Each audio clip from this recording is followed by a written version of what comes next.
Nice to meet you. Scary.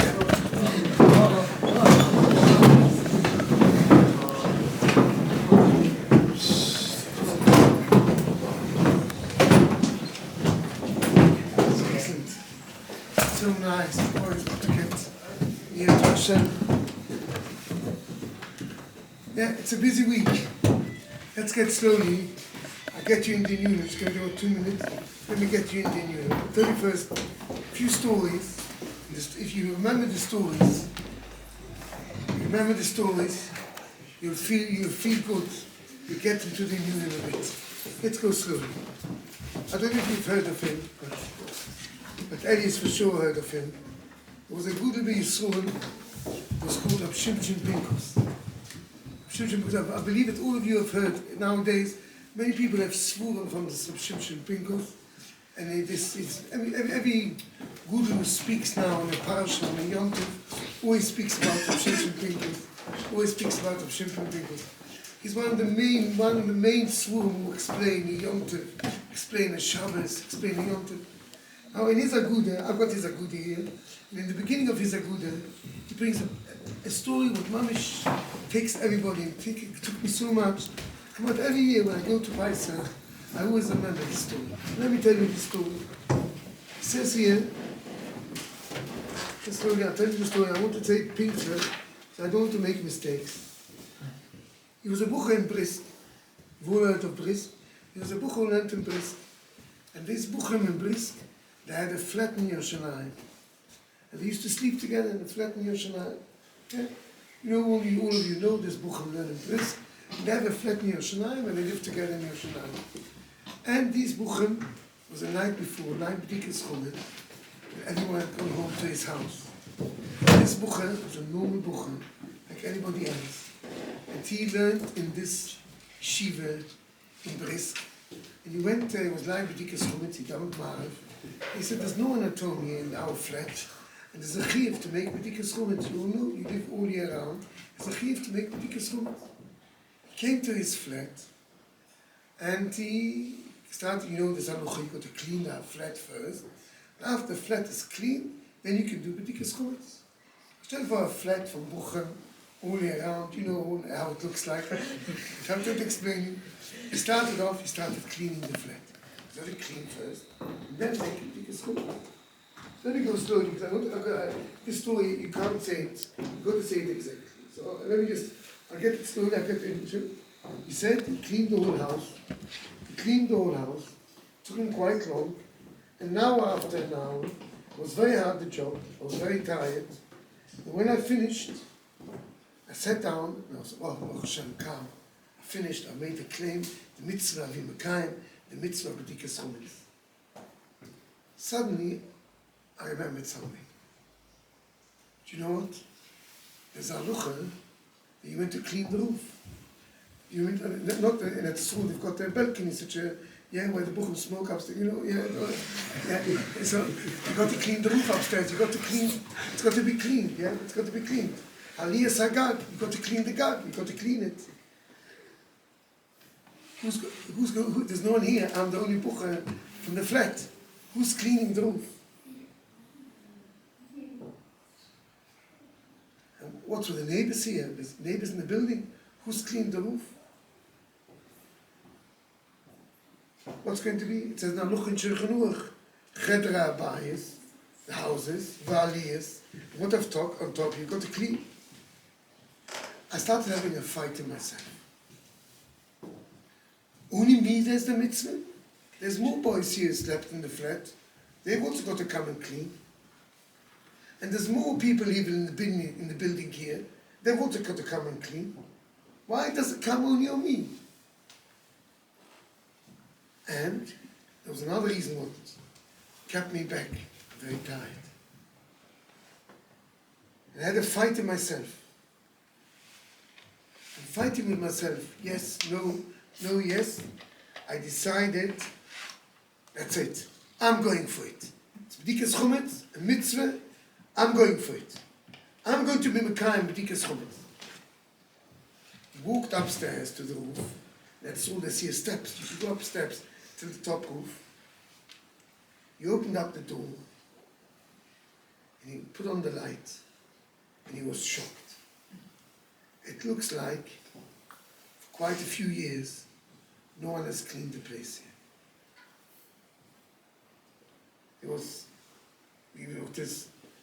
The whole floor was full of rubbish, with bags, rolls, buns, chocolates, all the papers, all the cigarettes, everything was dirty there. Couldn't even start cleaning it at all. And you're not allowed to make bedikas chometz before you clean the place. I was dead tired. It was 12 o'clock at night. I didn't even have koich to decide. What should I do? I decided I couldn't care less. There's a chiyuv, mesiras nefesh, to be kind, even in the midst of the Rabbuna. I took all my koiches together, went downstairs to the flat, filled up buckets with water, and I went upstairs on the roof. A bucher, yeshiva bucher, 1 o'clock at night, quiet, everything is quiet, starting to clean the roof there. I became dirty, I cleaned. And every half an hour I asked myself, am I sure I'm meant to do this al pi halucha? Because it's not the right time to give away a night. And I decided, yes, it's a mitzvah. It's a mitzvah de Rabbunon, you're mechiyev. And it was a few minutes before I lost a sharcha, I finished making bedikas chometz. My fingers were shaking. Whacked out. I have to clean the roof alone. Whacked out. Didn't have time to go to sleep now, because it's a busy day of Pesach. There's, got to eat quickly, sreifas chometz, matzahs. There's no time. I was busy all day. What's going to be tonight? By Laila Seder. Am I going to fall asleep? And suddenly, in the middle of Laila Seder, as the Seder started, I felt something is pushing me. I'm not tired anymore. I'm feeling a light, a geschmack. I'm understanding things in the Aguda, what I never thought. Every word in the Aguda was so special for me. I came to the matzah. I asked the matzah, I felt mamish. Such a light, oh, good Hashemayim is coming to me. I felt kirvas alekim. I'm near to Hashem. I felt high to Hashem. I'm a new person at all. I wasn't tired at all. The Seder finished. The Laila Seder, everyone went to sleep. I couldn't go to sleep. I felt to myself such a koiches. I started learning Sipi Yitzis Mitzrayim. I didn't have it in my life. I was a bucher. And I thought that day, could be the Eibush is giving me a special present. Because I went mesiras nefesh for a mitzvah. Only this day, Laila Seder. I didn't go to sleep the whole day, the whole afternoon. I was learning geschmack. I felt such a nearness, and that was only one day Yom Tov. And I felt such geschmack. I went to the Gemurah and I learned the Gemurah. I felt so geschmack, near to Hashem, near to Hashem. I was scared. Kumi the Eibush is giving me a matuna only for one day, for the first day of Pesach. I can't leave it through. The second night, I went to sleep already. It was Motzeh, Yom Tov Chalamoid. I got up early. I felt all new things, new all is coming to me. And the whole Yom Tov, I felt high. When the Yom Tov was nearly going away, I was going to cry. I've never had such a Yom Tov in my life. Yom Tov is going. You're going to leave me alone now, and we're going to be back to the normal bucher that was before. And that year, Achar Pesach, like this year, the day after Achar Pesach was Shabbos. So I thought, oh, the Moshe might give me the Shabbos as well. And Shabbos went past, I felt, and that's when the Yom Tov pushed me up. I felt so good. All because mesiras nefesh for bedikas chometz. mitzvah. And you know what happened? In the year Tufshin Samach Aleph, Yid came and listened after B'dikas Chumetz. Many years later, everyone went to Levaya. Shimshon Pinkas was nifter on a crash. Lai B'dikas Chumetz. He and his wife and their daughter. What you take out from this story is a moedige limitaske. Every mitzvah that you do, and you take it to the Mesiras Nefesh, that picks you up to Avodas Hashem. It picks you up even high to Hashem.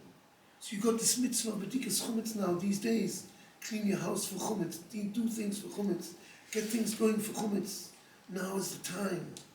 No, don't be mivaton, shim mitzvah, use it out. That's the Aleph Bais. Now let's go to Laila Saida. Laila Saida, something, all of you don't miss it out. Remember once I told you a story in camp, and I think it's very important to say the story again. There's this woman who, at the Second World War, she had, I didn't start the story right. I'm coming back, don't worry, I'm coming back. That this woman, who, wherever she went, she used to peep in bags. Wherever she used to go, she used to peep in bags. And the children knew never, such a machler she had. And the children were very hurt about it. Why is my mother always looking in bags? When they got older, father died, and she was left with her sons. One day she went to a chasna, first cousin's chasna. And by the chasna, she went and she took the mechetenis this bag, and she opened up the bag and she looked in the bag. And this mechetenis, the cousin, saw her doing it, and she thought that she's a ganef. She wanted to take away something. So she started saying, Ganef, Ganef! And this woman was so broken, she came home, and she quickly phoned the children, come home. And the children understood. The Mustuma was only with the bags. And the one son she phoned up, called the brother and said, come with me, I'm scared to go to mommy, come home with me. And they sat down together with the mother, and she was crying. And the children asked mommy, what happened? And she said, I went to the chasna, and she was shouting at me, I'm a ganef. It's our first cousin making chasna, and she's calling me ganef. And the son got a bit of strength, and he said to the mother, Mother, I understand you, but tell us, why are you doing this thing? It's making you problems. Why are you opening up bags and looking at somebody else's bags? Why are you doing it? You don't understand, people are questioning you. What are you doing? You're looking at somebody else's bags. And the mother said, I'll tell you, I'll tell you what happened. You know me, because I was your mother, but I had been married before the Milchuma. Before the World War, I was married. And I had one baby. And when the World War started, we were called all to come to the town hall. And I had 2 bags. One bag was my diamonds, my jewelry. And the other bag was my little baby. And suddenly we were all standing by the town hall. And this loudspeaker started shouting, only 1 bag each. What did you think? What bag did I take? No, what bag did I take? I took the baby, no? Took the baby. I decided, but I need jewelry. I need a baby, I need. I took 1 bag, put it in the dustbin there where all the things were. But the Ganuvim, these Nazim Yamach Shimon, took away from all the people. I took 1 bag with me. And I ran quickly in the train. And I was sitting in that train. When the train started moving, I decided, let me see what my baby's going on. And I opened up the bag, you know what happened? I took the wrong bag. I started shouting, let me off the train, let me off the train. And all the Yidden on the train had Rachmanis on me and told me, it's not worth shouting, it won't help you. He said, no, I'm jumping off, I haven't got my baby, I haven't got my baby. And she said, Tari Kinderlich, do you know what I'm looking for? I'm looking for my baby, could be I'll find him. When I see a bag, I remind myself, that's the bag, I'm looking for this bag. Taya Buchim. Pesach is a time where we become Kuden Shenoilet. We become fresh to Hashem. New people. We can become new to Hashem. But Pesach can go by and you look for the bag for Pesach and you won't find it anymore. And you take the wrong bag, you take shtissim.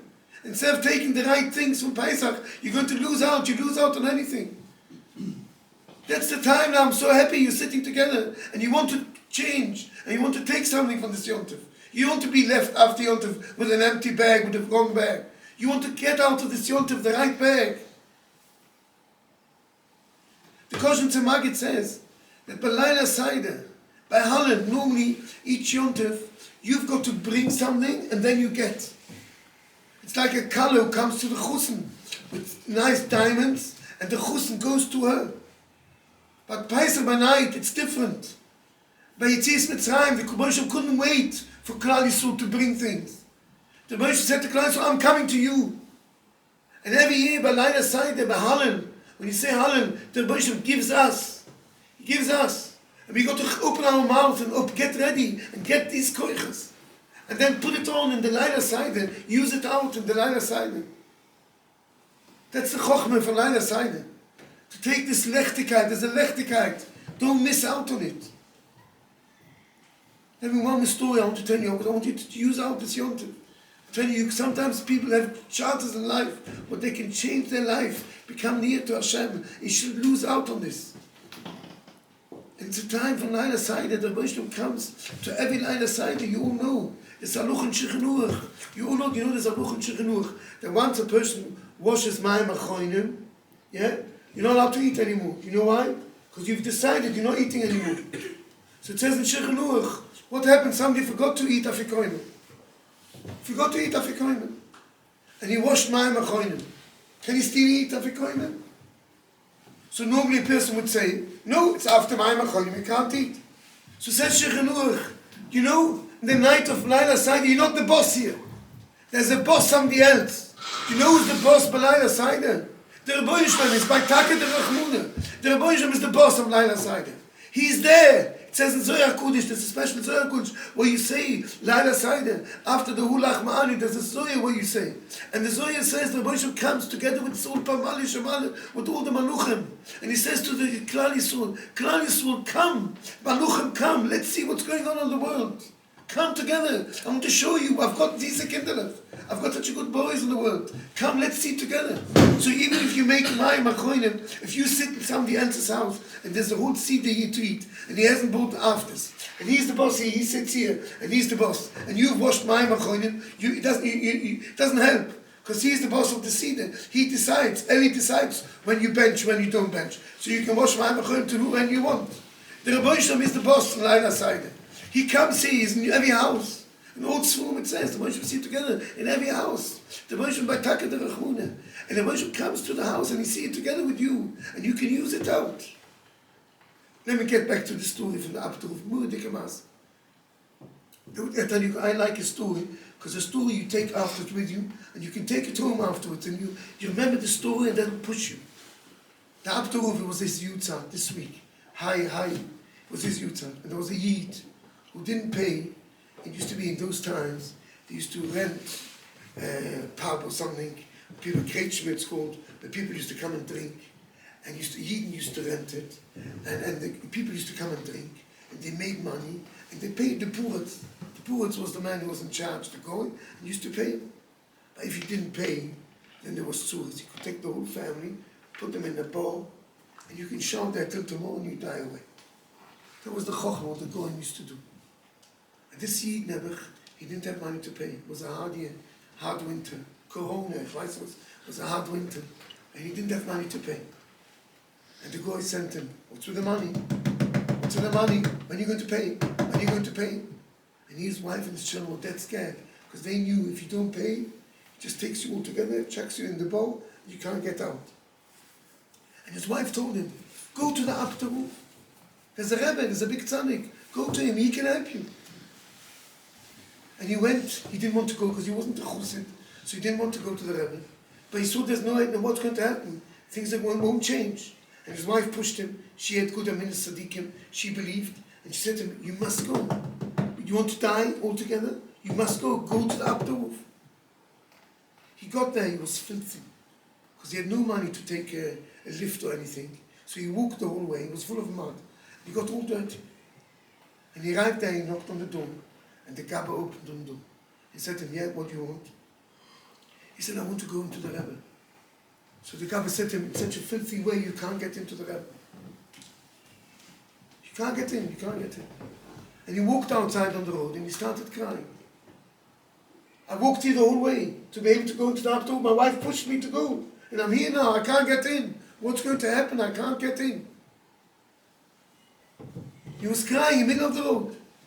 And somebody saw an elderly man crying in the middle of the road. What do you do?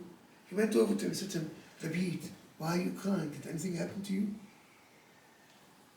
And he said, I told him the whole story. I owe for the poor's money. He wants to kill me if I don't have money to pay. And I was told, my wife pushed me to go to the upper roof. I've come into the upper roof. He's not letting me in. When am I going to come home, tell my wife I didn't go to the upper roof? She'll take my head off. What am I going to do? So this he told him, I've got an idea for you. Shabbos, this Shabbos is Shabbos Agud. Shabbos Agud at the upper roof walks from his place to the stender to say the Shabbos Agud Dush. Do you know what you should do? Stand there, Chappa place, and when the upper roof goes from his place to the stender to give the Dusha, you take out your hand, you give the Shema Aleichem.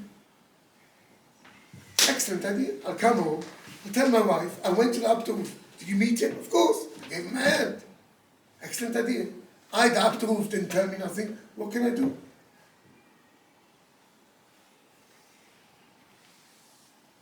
He went. He said, Rabbi, I'm going to eat Shabbos. So this he told him, don't worry. Take a Shabbos Agud, the people don't take in so much guests. You can come into me. He saw Yid crying in the middle of the road. He took him in. And he came Shabbos Agud. Listen very carefully. He got up, he came early, capped the place where he knew that the Abdul was going to go past. He stood there, and as the Abdul went past, quickly gave him a hand, and the Abdul gave him a hand. He didn't say nothing. And suddenly, the Abdul started the Shabbos Agud Dush. And you know what happens with Shabbos Agud Dush? When the Abdul, says the pilpul, what happens? And people fall asleep. So he fell asleep. And suddenly he woke up and was by the Aguda. No, the Aguda, the Missa. And suddenly the Abdul said, now there's two Yosuas in the Master. I'm going to say both. He said, comes to Laila Seder, you say, Kaddish Echatz. Echatz means you wash yourself up. You wash yourself up and you're ready for the Laila Seder. That's one chaynik.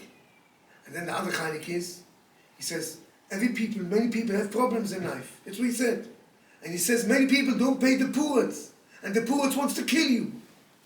And many people need different things. Some people need nefesh. The gift need yishir. Some people, and Klal Yisrael needs a yishir. So he says, comes Laila Seder, and it comes to the Nitzak. You shout and you shout till Hashem helps you. And he felt that the Abdul is looking on him and he's speaking to him. It's not fair. In front of everybody you're speaking to me. But he was happy. He knows what to do now. He doesn't have to go to the Abdul.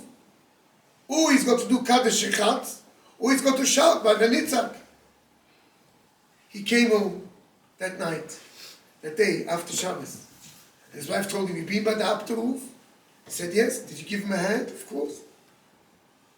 He didn't say anything else. He came to Laila Seder. He started Kaddish Echatz. He started crying. He wants to wash himself, clean himself to Hashem. Then afterwards it came to Vanitzak. And his wife got such a shock. He started crying. And as he started crying, the whole family started crying. After a few minutes, he stopped, and finished, back to normal. It was a beautiful, nice sign. As Motziyonte finished, the guy came. Not the poets, he sent somebody, a servant. And the servant walked in, knocked on the door. He says, yeah, my boss said, tomorrow you should come with all your receipts. How much you've paid me, not paid me. There was no computers then, and there was no calculators even. You bring all the papers you owe me. He walked in back to his house. He took all the papers from his house, and he went to the pools. And this pool sat himself down, started making cheshbonos. Took the pen and the paper, and he was counting. And the seed saw that the guy was shouting and jumping and getting all nervous. And suddenly the guy said to him, I'm really very sorry. I made this mistake. Not you owe me money. I owe you money. Your mamish, I owe you much money. A year you don't have to pay me. And only that, because I started with you and I shouted at you, and you didn't even owe me money at all, I'm making you half price now. You don't have to pay now. Everything is going cheap. He got so happy. And the guy said Polish words, I don't even know how to say it. Jebriche, Jebroche, I don't know. I'm very sorry, I can't even say the right words. And what happened was, he came home and he told his wife, Vanitzak, we shouted to Hashem. Hashem helped us. And she said to me, you know what you got to do? You got to go to the upper roof. He quickly went to the upper roof. Now, he was clean. He had money a bit, because he didn't have to pay and he had a bit of money. So he took a carriage and he went. And he came to the upper roof, they knocked on the door, and the Gabba started saying, you know what he did? He quickly took out 2 small coins and said, Gabba, here you've got your money, be quiet. And he took him in. And as he walked into the Rebbe's house, the Rebbe told him exactly those words that guy said before he started. Jebrocha, I don't even know how to say those words. And the Rebbe said to him, yeah, but keep what you took on yourself from Laila Seider. Carry on, be good. That's what you took on yourself, that Laila Seider. The Rebbe has helped you, but now you've got to do your chaylik. You carry on and be good. Ta'ir Oilim. Well now, not long, 6 days, 7 days, till Laila Shabbos. And Baruch Hashem, we in England have got 2 days. Let's go with the happiness. Know it's a time, but I can use it out. Don't think on anybody else. Think on yourself. Look on yourself, on your family. So many people need yeshiyas. Others need children, others need shidduchim. Other people have got ill people in the family. Other people have got all other problems. Klal Yisrael, we don't know exactly what's going on. The world is shaking. Russia, Ukraine, who knows what's going to be the next step? Who knows? No one doesn't know what's going on. But the world is shaking. Could be Mashiach's on his way. He's just waiting for our tefillahs to daven. Let's use it out. The Moshe is coming with this Ulpamani Shemana. Don't even look at you. It doesn't have to be what your family does. You look on yourself. Use it out. Remember it's this night. It's this night when I'm going to start it. I'm going to prepare myself. Start it and get it ready. You start ready for B'dikas Chumetz. I remember in 95, upstairs where I daven, my father let in the shul, there was a table tennis table. It was after the war and he wanted the boys to be there. Shouldn't go out to different places. So he let the table as upstairs in the shul, there was a special table tennis table. And many boys came to play at night, every night. I came the night of B'dikas Chumetz. And we walked upstairs, we were clean, checking for Chumetz and the Besmanish. And he saw those boys playing like B'dikas Chumetz. And he said to me, such a night, that we're making B'dikas Chumetz, Hashem is making B'dikas Chumetz. Now is the time to play table tennis? I should tell them, not now. It's B'dikas Chumetz. Boys, it's not hard. Go with the simcha. Take it with the simcha, with the happiness. No, it's a lovely good time. It's a time when you can open yourself. Speak to Hashem. Take it. Go for it. Go for Laila Seider. Doesn't make a difference. But everyone is it doesn't make a difference to everyone in your family. That doesn't have a difference what the whole family is doing. You speak to Hashem. Kadesh Echatz, I'm going to clean myself. Vanitzak. Start davening to Hashem. If everything is going good for you, but you've got friends who are not going good. Not everyone is going good. You know how many boys are working, struggling and learning and other things. Why should it be easier for them?